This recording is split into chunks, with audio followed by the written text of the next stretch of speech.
Hello, hello. For those of you who just watched the episode, thank you very much for coming on. I figured I'd jump on, and if anybody is here um, still hanging out, I'd answer some questions if anybody has any, but I also made a list of questions for me to answer from all the comments from the past couple of days. So, four people, how you doing? I hope you guys watched the new episode. I hope you liked it. That's the traditional format that I've had going on since the beginning of the podcast, which is um, interviews. So I went ahead and I made some questions. I know there's four of you on, or six of you. Hi. If you have any questions, please by all means put them here. Thomas Fairman on the podcast. So here we go. Um, At Martin Halloran 6922 asked 11 hours ago if is Jeff Stryker really gay? Um, I mean, I don't know. You'd have to ask Jeff Stryker that. Um, but I don't know. I mean, he did gay porn, so I don't know. Maybe he's just fluid. He's sexual. Um, at Thomas Sharp 2719, find whatever happened to gay porn actor Rod Mitchell. Thomas, I will try for sure. At Richard Hunter slash or hyphen GX7HS sent $5. Thank you very much. Very much appreciated. At Fun Times London asked, Leo Ford won the motorbike, yes. But did you know Leo died in a motorbike accident? Was it the same bike? Yes, it was. It was the same bike, actually. Um, Allegedly. That's what I've read. It was the same bike that he died on. At John's 7283, wait, the YouTube video cut off at the Pornhub question? It sure did. It sure did. I wonder what happened there. All right, so Thomas, I love the fact that you bring these stories to life. Otherwise, they'd be lost forever. Thank you. Thank you, Thomas. Thank you for watching. I absolutely appreciate everybody that does watch these videos. And yeah, it means a lot to me. It's teaching me so much about what I've been doing for the past 20 years. And I can't, I'll go blue in the face saying it because I never get tired of saying it because it's very important. Um, at Everstiver 2805, how much do they get for one movie? Well, it depends. Depends on studio. Depends on where you're shooting.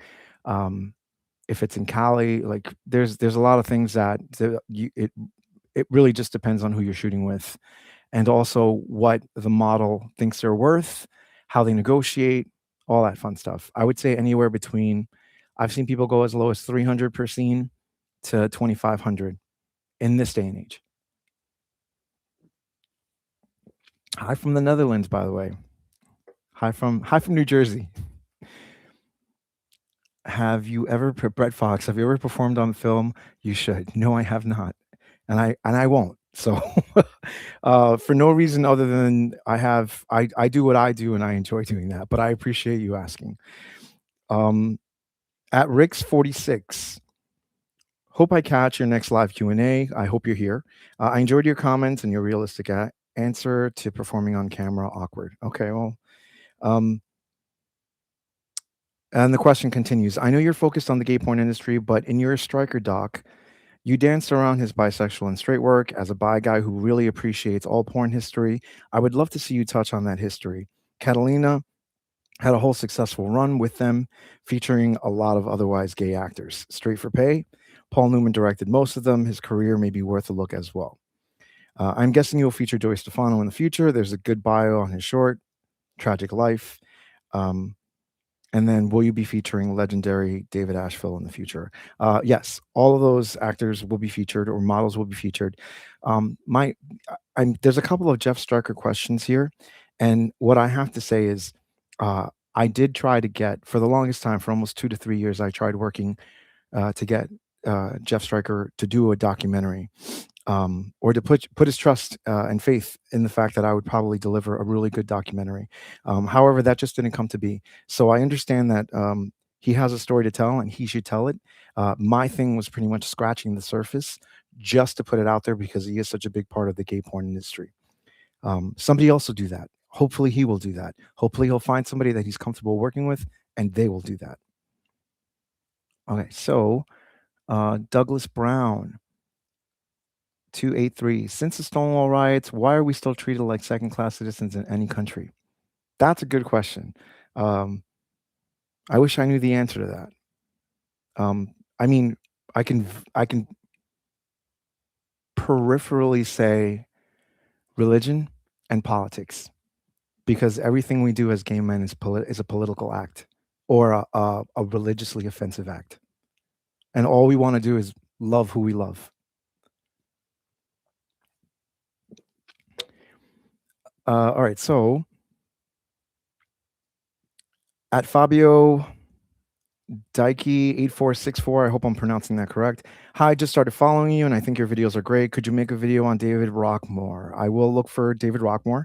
I'm not sure if he's 70s or 80s, but I will attempt to make that video. And Mark Stubation01, do you have all of these films? I need more retro stuff. I do have all of these films. And the next question is actually related to that. Somebody, Serge Zoom hyphen E7V asked, are there links available to his best known films? And I'm assuming he's talking about the Striker doc. So when I look for all this stuff, when I look for retro videos and stuff, Gay Hot Movies, AEBN, Bijou World. I'm trying to think of. There's another one that I just TLA.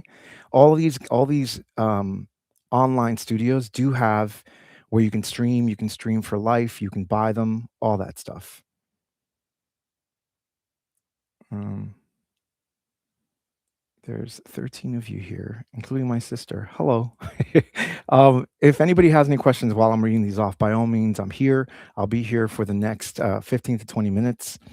I figured I'd jump on. What I'm trying to do is get a little more um, into the habit of jumping on every time I have an episode premiere, um, just so people know. Like if you miss one of these, I'll be on after the premiere of one of the episodes.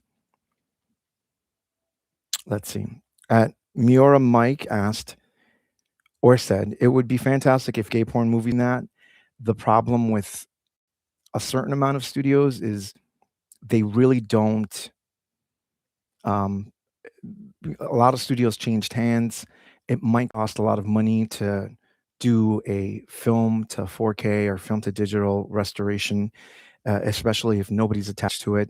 That would be great. I would love to do that. I would love to. Here's, you know what, you want to tell somebody, I would love to meet somebody who wanted to invest in a company where we just purchased a whole bunch of gay porn films, 8 millimeter, 16 millimeter, and put them or restored them and started curating them in museums and stuff like that. That would be awesome, wouldn't it? At Daniel Levy 892, thanks for sharing. I like his neck tattoo. Oh, he's talking about Daddy Cream. Thank you very much, Daniel. Okay. Guys, for the 4 of you that just joined, if you have any questions, please, by all means. Am I missing questions here, or? I hope not. I'm hoping not having a problem like last time. Okay, so at the Milk Farm 1 asked, is there a way for you to contact Mr. Stryker now? He's still alive and interview him. Okay, so I already answered that question, so I'm not going to do it again. At Greek I 3000, have you ever considered doing a piece on Rex Chandler or Ken Riker? They are going to be in this. They are going to be in this season. At Market Oral Magnolo asked, hello, my man. Can you do a research for the Rockland brothers? The reason I become gay. Okay. Well, That's amazing for you. I will. People have asked, so I will do a video on the Rockland brothers. Quadrucci asked John Davenport, I beg of you. Yes, John Davenport is going to be in this series. David Beach 5563 asked, know anything about Blade Thompson? I do not, but I am going to make note of him. I am going to make note of him because I will feature him. If and how I feature him depends on how much information is out there on him. Okay, seeing stories of the classic stars has been very fun and interesting. I was curious if you plan on doing something on John Holmes. I could, because technically he was a gay porn star at the end of his career, technically. Um, I've touched on him briefly in a couple of videos, so maybe. Yeah, I mean, there's so much out there about the man. So my first priority with this is kind of letting people meet or reintroduce certain models that have been lost to history to a new audience. Let's say at Oscar Galindo 8084.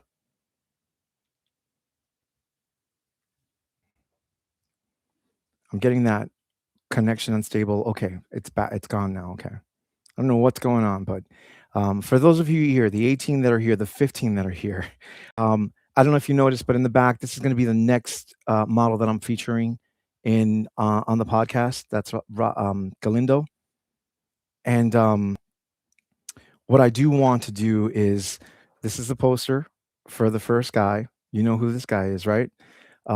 If you can tell me, let me hold it here. If you can tell me who the director, if you can tell me who the director of Power Tool was, I will go ahead and I'll send this out to you as long as you answer it correctly, and then send me an email with your address, and I'll go ahead and I'll send that out for you. Okay, let's see what's going on here. No, Brett Fox, Matt Serling did not direct that. Close, close, but it wasn't him. Why do stars still sign with studios when there's so much to make on OnlyFans now? So, David, stars sign with studios. I don't think they necessarily. Okay, yeah, no, they do sign with studios. Being an OnlyFans model is so. I think people don't understand how hard that is, uh, because you're not only the star. No, Brett Fox. It's not Chuck Holmes either. Um, Close, but no cigar. One more shot. So yeah, OnlyFans models usually sign with studios because of the exposure that they get without having to do stuff. Imagine, imagine being a very very hot model. Like everybody wants to watch your stuff, but you're not doing a lot of promotion for yourself. Which is what it is. Being an OnlyFans model is being the model. It's being the director. Sometimes it's being the editor. Um, the marketing person. So a lot of studios do still get all these OnlyFans models and vice versa, the crossover, because of the fact that there are so many models that really don't want to manage their own stuff. They kind of just want to go in, do what they do, and then leave. So, yeah, no, I just the Milk Farm one. Um, he's still alive. Yes. Would you be able to snatch an interview with him? No, I don't, you weren't here before, but basically, I did try to get a full-on documentary made about the man, and it just it didn't work for whatever reason, and maybe one day he will, and I look forward to seeing it. I really do. What is it looking? Okay, so at Artemulius Kivich 7892. I don't know. I'm sorry if I butchered that. What is lacking in today's adult industry, in your opinion? What can be improved? What can be improved? Brett Fox, you cheated, but you know what? You participated. So do me a favor. You know my email address, ikegrandexxx@gmail.com. If you want this, please by all means send me your address, and I'll go ahead and I'll send that out to you. I'll have another question a little bit later before I go. Um, yeah, and then I'll give you guys. I don't know. I had my camera here. I know it's cheesy, but I'll take a selfie and I'll go ahead and I'll send it to you for whoever wants that. Really. Um, I'm just trying to be a little more interactive, uh, as you can tell. So what's missing in the industry?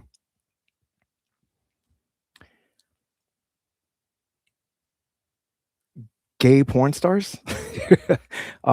There's a lot of straight porn stars that are dominating the industry, and there's straight for pay or gay for pay straight porn stars that are dominating the industry. And I never realized how many actually until I went to the Gay VN Awards this year.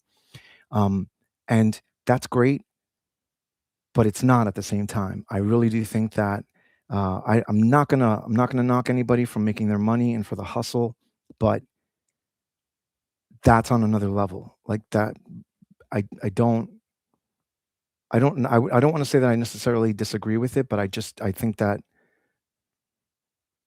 it's so easy. Like, don't do that. Don't gay bait. Don't just queer bait, whatever they call it. Um, and there's a lot of and this is just the nature of the business. There's a lot of straight production companies that are doing gay porn now, and they dominate the AVNs or the I'm sorry, they dominate now the gay VNs too. So whatever was left or whatever is left of the gay porn industry is being swallowed up by just bigger companies, by big porn. Believe it or not. How could it be improved? Um,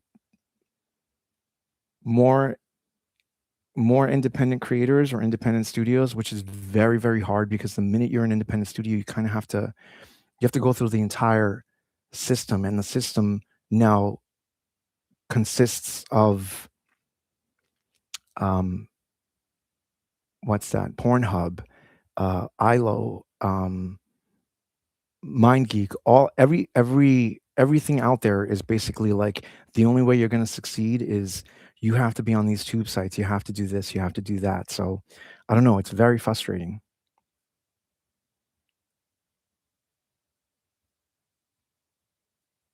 Let's see.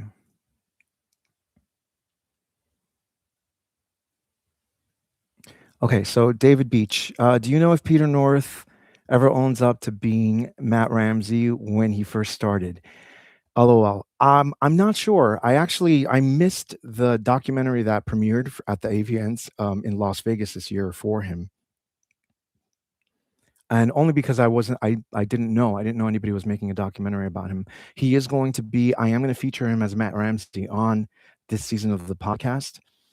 Um, I think he's mentioned it, and I think he might have said something in the documentary about. Okay, let's see. Douglas Brown, what is your opinion on prep? Do you think it works or not? I think it does. Um,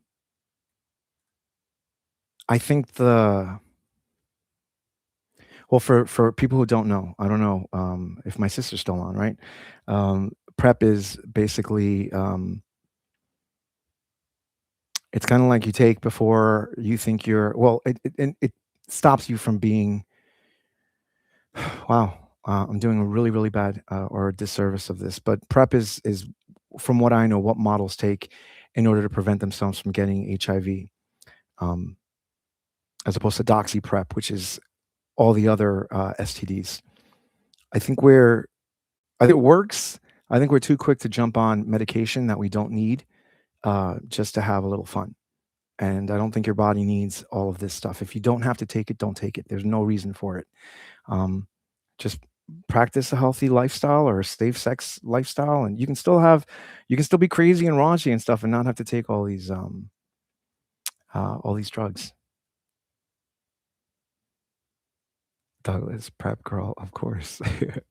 um, All right, David Beach. My connection's not so good again, unfortunately. Oh, I'm sorry. I'm very sorry about that. I haven't gotten any warning or anything. I have full I have full everything that I need up here on my computer. I don't know why that's happening. I love that we have this convo openly. Yeah, me too, Derek. I appreciate it. Let's see. Oh, and Derek, thank you very much. I appreciate that. Okay, Derek Fisher, are these men who say they are straight truly straight? I think some are bi. Yeah, I don't know anymore. It's so confusing now. It's so confusing. I remember when I was growing up, funny enough, yesterday was 30 years since I told myself and somebody else that I was gay. Uh yeah, Biggie. And I remember I always know of the date, I'm aware of it, but yeah, 30 years, that's a long time. That was in high school. But in high school, you said you were bi first because you wanted to gauge how people responded, and you were constantly acting like you liked women, so that's kinda what you did. And now I just, and after that too, like, I was in a relationship with women, and, uh, I didn't think about it. I knew I was gay, I knew I liked men. I knew I liked men more, but if had I known the world that we were living in now, I probably wouldn't have been like, "Oh, yeah, I'm exclusively gay." I am like, I've always thought in Kinsey's ratio where people are 80% gay or 20% straight. I do believe that to a T. Um, I am comfortable saying that I am, a gay man and I live a gay lifestyle. Um, and by that, I just mean, like, I am gay and I live with a gay man and I enjoy gay sex, all that stuff. But yeah, I don't know. Some of these guys, I think I think money goes really, really far. So that's that's something to take into consideration. All right, let's see. The Milk Farm One PrEP has long-term side effects, though no one talks about that. You're absolutely right. Brett Fox 9542. We need to ask, please, Sam Altman and his husband to invest in this industry. No, I don't think we do. I don't think we need. I don't think we need anybody like that in the industry. There's plenty of money in this industry, and they're doing a good job of what they have to do. Let's keep them out of that. um, so I'll take a couple more questions if you guys have some questions. Um, Let me know if the connection's okay. I haven't gotten anything that said that the connection is bad. I got one that said it was unstable. I'm trying to figure that out. I turned off all the Wi-Fi in here other than here, this. Um, Artemulius says, I think of these men are bi, but the straight guy fantasy sells better. Sure. And that's something that we definitely have to talk about too, the straight guy fantasy. I think it's great to have a fantasy. Oh, thank you so much. Oh my Lord, 6886. Thank you so much. I appreciate it. Um, if you have a question by any way, oh my Lord, please. Well, what was I saying? The straight fantasy. It's great. It just, I feel like I'm everybody who doesn't fall victim to that, not victim, but who doesn't like that, who doesn't have a fantasy like that. And a lot of times our fantasies are things that we really shouldn't, I don't know, that we really don't like talking about and stuff. But I can't think of anything more detrimental to a lot of kids or teenagers or men in general too sometimes who grew up thinking that you have to act straight. Um, because some people couldn't help it while they were growing up, and that's fucked up. What do they do? Like, I knew people growing up that you knew they were gay. There was no way for them to hide it, and they just got bullied mercilessly. Mercilessly. Jethro U9W, how does your family feel about you being gay? My family is, they had a good amount of time to come to terms with it. uh My mom was not the easiest person um, to talk to about it. My father grew up in New York, so he was a little more open about it. But eventually, my mom came around. My sisters are fabulous, and it's not only because my one sister's here, but they've always been amazing to me. Oh, John, thank you. Oh, you guys are pouring the love. Thank you so much. Um, so yeah, so my family is really really cool with it. My grand my grandmother, when one of them was alive, and my other grandmother who was 102, we don't really tell them because they're from a different generation, um, and why why bring that into their lives now? I'm sure they had an idea. Okay, so Barack's 475I. How do you handle an actor who doesn't really want to be there? Any specific stories? Yeah, there's a lot of actors who sometimes don't want to be there. Um, and that's because they're just there for the money. I have one specific story, and it was probably one of the worst shoots I've ever had. Um, and it was this model that a European model that was in town that contacted me that wanted to work with me, and um, yeah, we brought him in, and he just made both models that were working with him uncomfortable to the point where one left, and well, Max Connor was there, and in the interview that I did with him, we talk about it because Max stayed for me, and I appreciate that. That was really really nice. Like I don't know how I don't know how you can walk into something with that attitude if you don't want to be there. Like don't put everybody in that. And this is like 2018, 2017. I had way much more patience than I do now when it comes to that. Like now I reach out to models that I've either worked with or I really want to work with, but I talk to them beforehand because I value my time and I value my space so much that that I think that's something that we should all practice is know who you're sharing space with and know who you're sharing your energy with because you don't want to deal with people who will steal your energy.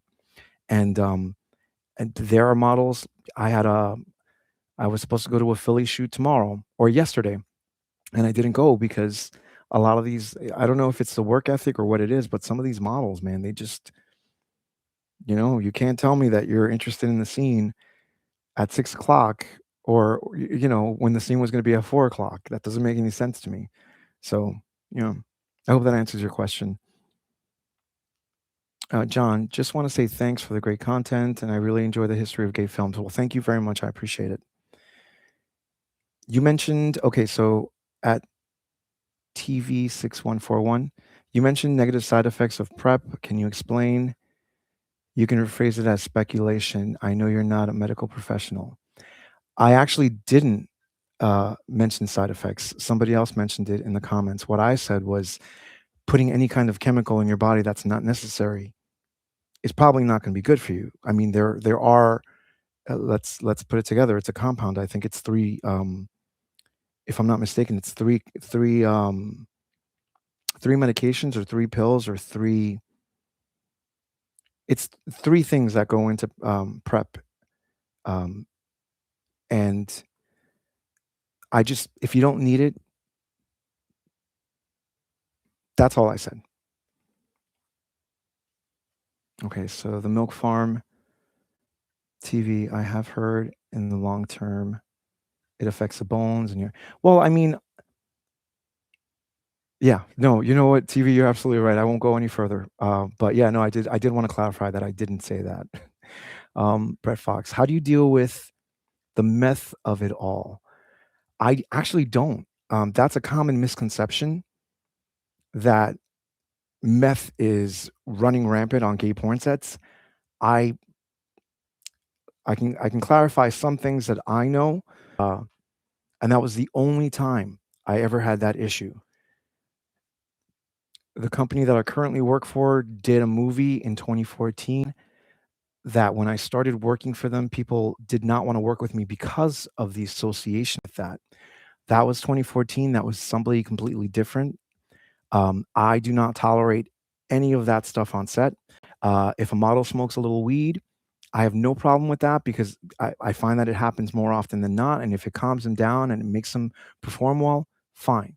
If I ever have an issue with a model told me that he smoked weed or was drunk or something like that, and he didn't perform, you better believe that I'm not going to hire him again. And I'll tell them, and that's just how it is. So I think that I've been fortunate to not have that issue on set. I know that it can probably exist on other sets and stuff, but I've been fortunate.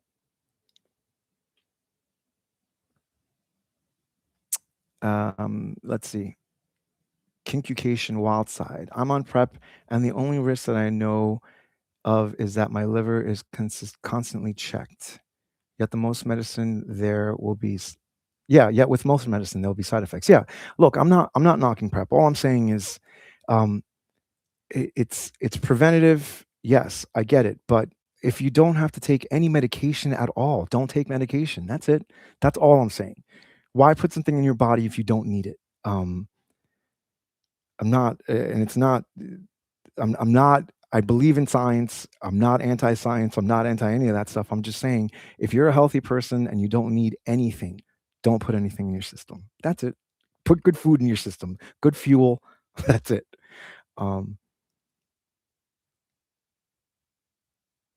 all right.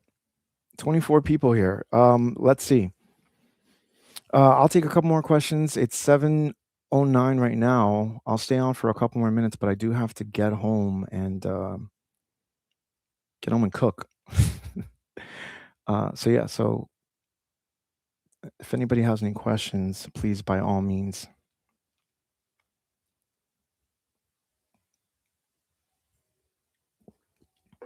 Derek, oh, thank you. Um, do any of major okay, so do any of the major studios do race play scenes? Do you produce race play scenes? I've only seen race play with independent creators. I think that and by race play, are you talking about like words, like certain words that are used? Because I don't think that the only time I've ever the only time I've ever heard um race play, no. Um I have heard, the N bomb dropped a couple times by some of our black models when they're feeling it, but that's kind of, like they're it's for a Treasure Island site, whenever I have um it's like when I go to Atlanta, it drops freely, but I'm just there to record. Um and there's no hard R or anything like that, or I think that it doesn't come from a place of ill intent. So I can't necessarily call it race play. But yeah, that's um, that's it. I know what you're talking about, though. I know that it exists, and I know that there's creators that use that. I know that there's creators that you know love to say like uh, humiliation with gay people, and that's big too. So all right, so I'm trying to think, what's a good what's a good last question to leave you guys with, or to see if you guys know. Um, How about this? There's 23 of you in the room. Who did I interview today? Or who was on the episode that premiered today? And what is his book called? I'll leave you with that until somebody responds. Brett Fox, black versus white. No way it would be a professional company. You're absolutely right. It's not a professional company. I think it'd be kind of like business suicide if you were doing something like that. I think it existed. I don't even think it existed. I just think that people were a little more uh, ignorant to the fact that things like that hurt in the 80s, because there were definitely that's something I'm going to cover eventually too, is titles of stuff that people thought, oh, that's funny, and then eventually it's not, and it happens. Will you be doing a live session again? TV, I will. I mentioned during the middle of this one that I'm going to try and do these. Actually, no, I will do these after the premiere of every episode for half an hour at least, just so um, people who miss it know that I will be on, and all the episodes that are podcast episodes, full on 30 minutes, 25 minutes, will be premiering on Fridays at 6. They'll run till like 6:30, and then I'll just jump right on and do these. I did. John Delvina 3335. I interviewed David SF. You're absolutely right. Oh my lord, Mr. Striker was the first episode. But John Delavina, um, yeah. So you have my email address. It's ikegrandexxx@gmail.com. Let's go ahead and get this is my Polaroid camera. This one's for you. Wait, did I do this right? No, I took go. Ready? Let's try this one more time. Oh, unstable connection.